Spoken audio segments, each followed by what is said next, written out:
Salut à tous, c'est Tonton Mathis, youtubeur, j'espère que vous allez bien, moi ça va super. Aujourd'hui on se retrouve pour un nouvel épisode de la série Air Info. Donc aujourd'hui nous allons voir à quoi ressemblent les actualités aujourd'hui et cette semaine. Alors, la DGAC demande d'annuler 20% des vols mardi, mercredi à Paris-Orly et à Marseille en raison des grèves. Le mouvement de protestation contre la réforme des retraites se poursuit parmi les contrôleurs aériens. Un vol sur 5 sera annulé à Paris-Orly et à Marseille mardi 21 et mercredi 22. Donc à partir de demain, c'est encore les grèves dans ces deux aéroports. La Direction générale de l'aviation civile, qui est la DGAC, a demandé aux compagnies aériennes d'annuler 20% de leurs vols à Paris-Orly et à Marseille-Provence, mardi, donc demain et mercredi, en raison du mouvement de grève des contrôleurs contre la réforme des retraites. En dépit de ces mesures préventives, des perturbations et des retards sont néanmoins à prévoir, souligne l'autorité de l'aviation civile dans un communiqué diffusé ce lundi. Le taux d'annulation est sensiblement inférieur aux réductions de 30% des vols à Paris-Orly et 20% à Marseille demandées pour cette journée du 20 mars par les autorités. Donc déjà, il y aura moins d'annulations qu'hier, parce que hier à Paris-Orly, il y avait 30% d'annulation et aujourd'hui, il n'y a que 20% d'annulation. Les aiguilleurs du ciel mobilisés. Les demandes de réduction du trafic sont quasi quotidiennes depuis plusieurs semaines, principalement dans ces deux aéroports, donc Paris et Marseille, où une partie des aiguilleurs du ciel se sont joints au mouvement de protestation contre le projet de réforme des retraites porté par le gouvernement. Pour limiter les perturbations du trafic, les, di- les dispositions du service minimum seront appliquées dans certains centres en route de navigation aérienne, CRNA, Centre de contrôle aérien, et services de navigation des aéroports, précise la DGAC, qui invite une nouvelle fois les passagers qui le peuvent à reporter leur voyage et s'informer auprès de leur compagnie aérienne pour connaître l'état de leur vol. 3 ans après le confinement, comment l'avion a-t-il retrouvé ses ailes? En annonçant le confinement le 16 mars 2020, Emmanuel Macron a plongé la France dans une période inédite au cours de laquelle sont nés espoirs, projets et fantasmes dont nous faisons le bilan de cette série. Le 17 mars 2020, la France entrait en confinement pour cette période, non, pour faire face au coronavirus. Cette période hors norme a été l'occasion de s'interroger sur nos modes de vie et de réfléchir à une nouvelle société post-confinement. 3 ans plus tard, et alors que le trafic aérien est en passe de retrouver son niveau d'avant-pandémie, 20 minutes, donc un journal qui s'appelle 20 minutes, a fait le bilan des promesses d'un monde plus juste, plus vert et tout simplement plus agréable à vivre. Dans le quatrième épisode, la rédaction revient sur le trafic aérien qui a rebondi au-delà des espérances du secteur et poursuit sa croissance malgré les émissions de CO2 qu'il dégage. Le jour d'après, quand nous aurons gagné, ce sera pas un retour au jour d'avant, promettait le 16 mars 2020 Emmanuel Macron. Le président de la République annonçait alors un confinement total de la population face à la pandémie de Covid-19 et promettait un monde d'après différent du précédent. Que reste-t-il de ces promesses? Certains métiers, certaines activités sont apparus superflus, peu essentiels pour vivre pendant cette période inédite, comme le fait de voyager, prendre l'avion, surtout quand les frontières d'une majorité des pays du monde étaient fermées. 3 ans plus tard, le secteur aérien mondial retrouve ses ailes et renoue avec des niveaux qui talonnent ceux de 2019. Pourquoi l'avion reste-t-il encore aujourd'hui un moyen de transport autant utilisé? Les bonnes résolutions de la crise sanitaire ont-elles déjà été abandonnées? Pourtant, Paul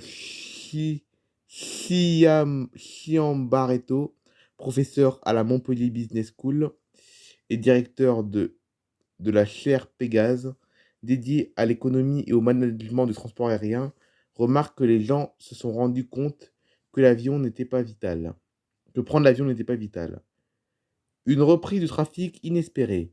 Mais les chiffres parlent d'eux-mêmes. En ce début d'année 2023, en France, le trafic correspond à 91,1% de celui constaté en janvier 2019, selon les statistiques du ministère de la Transition écologique. Au niveau mondial, l'Organisation de l'aviation civile internationale estime que le trafic passager va retrouver cette année son niveau d'avant-crise sanitaire, avant de dépasser fin 2023 l'activité de 2019. Seuls les vols domestiques en métropole sont encore un poil à la traîne, avec 75,3% du niveau du trafic par rapport à 2019. Il s'agit surtout de vols d'affaires qui ont souffert du développement du télétravail, moins coûteux et plus confortable pour les cadres. En outre, la proportion des Français qui prennent l'avion est loin d'être majoritaire. Selon une enquête IFOP pour la Fondation Jean Jaurès, publiée en juin 2022, 11% des Français disent prendre régulièrement l'avion, dont 2 plusieurs fois par mois et 9 plusieurs fois par an. Au niveau mondial, seulement 5 nationalités représentent 33% des passagers. Parmi elles, la nationalité française, selon un rapport de l'ONG britannique Possible, publié en mars 2021. Pour les trajets occasionnels, ce ne sont pas davantage de personnes qui choisissent de voler vers leur destination. Ce sont les mêmes passagers qui multiplient leurs déplacements, affirme Pierre Leflève. Paul Chiambaretto analyse alors cette reprise fulgurante par le manque de voyages subi par la pandémie et cette revanche sur les mois perdus à ne pas pouvoir aller plus loin. C'est une petite partie de la population qui n'est pas très sensible au discours sur l'environnement, analyse Pierre Lefebvre, responsable transport au sein du réseau Action Climat, et d'ajouter ceux qui ne volent plus, ceux qui volent le plus, qui polluent le plus, ne sont pas ceux qui vont subir le plus les conséquences climatiques. Un imaginaire du voyage difficile à déconstruire.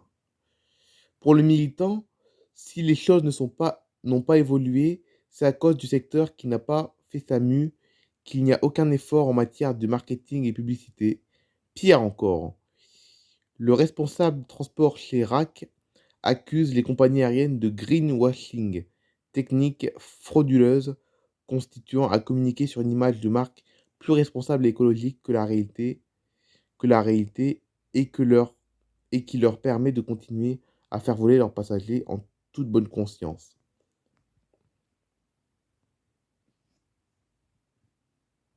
Un élu américain atterrit en urgence sur une plage de New York après une panne moteur de son avion. Clyde Vannell, un homme politique américain élu dans le Queens, a effectué un atterrissage d'urgence sur une plage de Long Island dans l'État de New York vendredi 17 mars 2023 après une panne moteur de son avion. Alors que Clyde Vannell, un élu américain dans le Queens, volait à bord de son avion avec un ami pour pratiquer des manœuvres, vendredi 17 mars 2023, son moteur est tombé en panne, l'obligeant à effectuer un atterrissage d'urgence sur la plage de Shoreham à Long Island dans l'État de New York, ont rapporté nos confrères de CBS. Malgré un atterrissage violent, Clyde Vannell et la personne présente à bord n'ont pas été blessés. Il y a même une vidéo, comme vous pouvez le voir.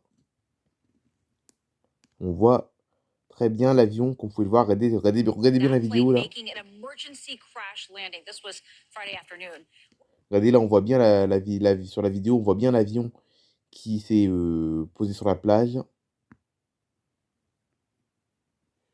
L'élu reconnaissant de s'en sortir sans blessure. Cet après-midi, je me suis entraîné aux manœuvres dans mon avion. Malheureusement, l'avion a subi une panne moteur. Conformément à ma formation, j'ai fait atterrir l'avion à l'endroit sûr le plus proche, tout en essayant de minimiser les dommages aux personnes ou aux biens, a raconté l'élu dans un post sur Facebook. L'élu se dit reconnaissant de s'en sortir sans blessure. La formation de la FAA, le régulateur américain de l'aviation civile, sur les procédures d'urgence fonctionne. Pour tous mes collègues pilotes, suivez les procédures d'urgence. Cela vous sauvera la vie, a-t-il conclu. Une femme présente sur la plage à ce moment-là a capturé le moment en vidéo. Dieu merci, ils étaient en un seul morceau. Pas de fracture visible, pas de blessure physique. A raconté à nos confrères celle qui s'est rapidement rendue auprès des victimes pour leur porter secours. Selon CBS, la FAA a ouvert une enquête pour comprendre les circonstances de l'accident. Voilà, c'est la fin de ce petit épisode d'Air Info, j'espère qu'il vous aura plu.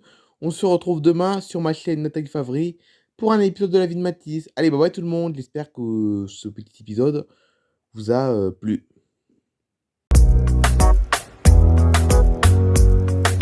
Here's to the ones that we got. Cheers to the wish you were here, but you're not. 'Cause the dreams bring back all the memories of everything we've been through.